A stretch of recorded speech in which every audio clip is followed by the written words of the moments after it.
स्थानीय विधायक ईश्वर सिंह ने की पत्रकार वार्ता में विधायक ईश्वर सिंह ने कहा कि विधानसभा गुलाधान बाहुल्य क्षेत्र है और हरियाणा सरकार ने इस क्षेत्र का जल स्तर नीचे जाने के कारण इसे डार्क जोन में डाला है। किसानों का रुझान धान की बजाय दूसरी फसलों की ओर करने के लिए प्रदेश सरकार द्वारा धान के अतिरिक्त मक्का, अरहर, ग्वार, तिल व दूसरी फसलें लगाने वाले किसानों को 7,000 रुपए की प्रोत्साहन राशि देने का भी प्रावधान किया है। उन्होंने कहा कि चूंकि इस विधानसभा क्षेत्र का किसान अब तक धान से अपनी आय अर्जित करता रहा है, धान इस क्षेत्र की पहचान है, धान से यहाँ के व्यापारियों का व्यापार जुड़ा हुआ है, इसीलिए किसानों को धान के विकल्प में फसलों को लगाने का सुझाव देना भी सरकार का दायित्व है।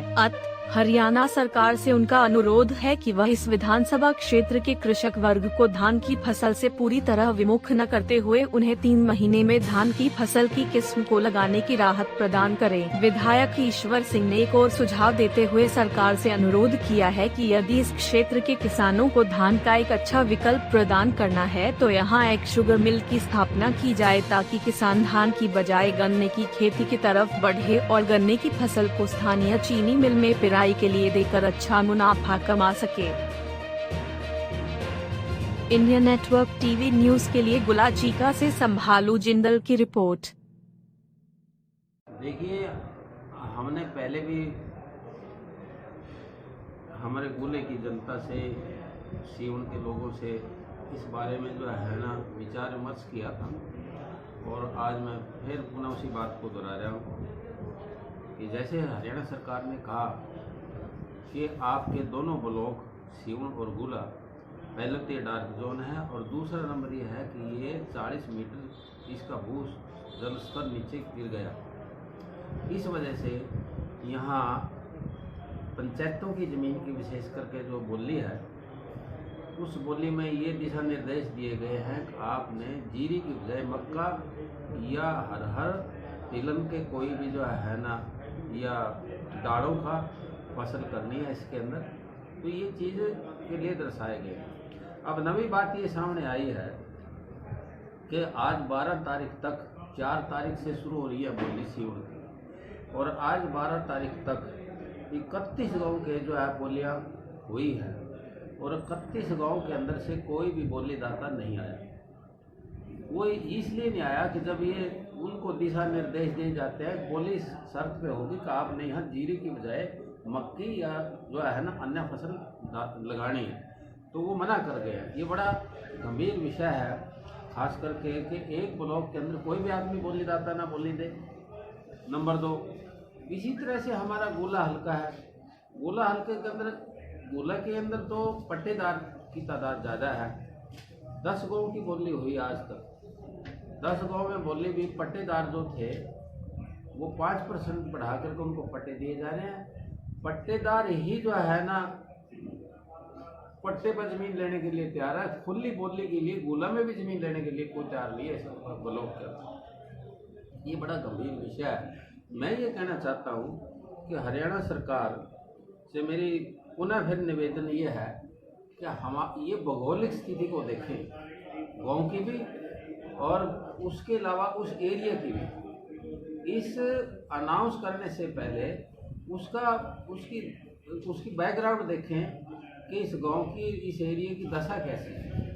हमारी उनसे भी औरों से भिन्न है। हरियाणा में गोला और सीवन की भिन्न है। हमारे दरिया निकलता है घग्गर, ये डिवाइड करता है यहाँ। और सबसे पहले तो फ्लड के दिनों में सबसे पहला फ्लड आता ही आता है और एक फ्लड यदि आ गया तो जीरी की मार तो बर्दाश्त कर जाएगी, जीरी तो बर्दाश्त कर देगी उस मार को, परंतु दालें, मक्की या कोई कपास वो यदि फ्लड आता है फ्लड में ख़त्म हो जाएंगे, वो बर्दाश्त नहीं कर सकेंगे। और दूसरी बात यह है कि फिर इसके अलावा यदि हम लगाना भी चाहें मक्की या जो है दालें या कपास, ये पकड़ी नहीं करेगी ज़मीन।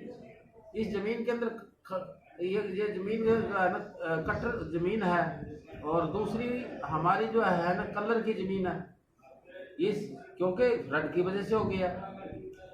इसलिए जो है ना यहाँ की भौगोलिक स्थिति ऐसी है, मेरे कहने का भाव है कि यहाँ सवाए जीरी के कोई फसल लग ही नहीं सकती।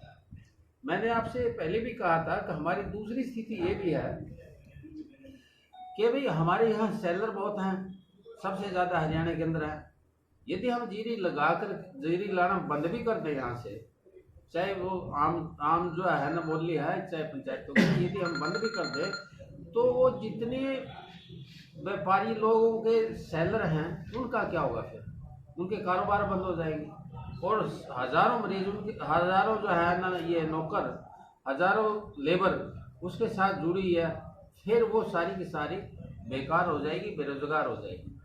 तो मैंने पहले भी कहा था, अब भी यही बात है। मैं अब ये चाहता हूँ आपके माध्यम से कि हरियाणा सरकार यहाँ खास करके इस बेल्ट में, गग्गर की बेल्ट में, यहाँ एक काम जो अब सोच समझ के करे कि यहाँ की भौगोलिक स्थिति के अनुसार से और एरिया के हिसाब से यहाँ गन्ना लगाया जाए। या क्योंकि गन्ने के अंदर पानी की जो डिमांड है, पानी की खपत कम होती है, 1 साल की फसल होती है।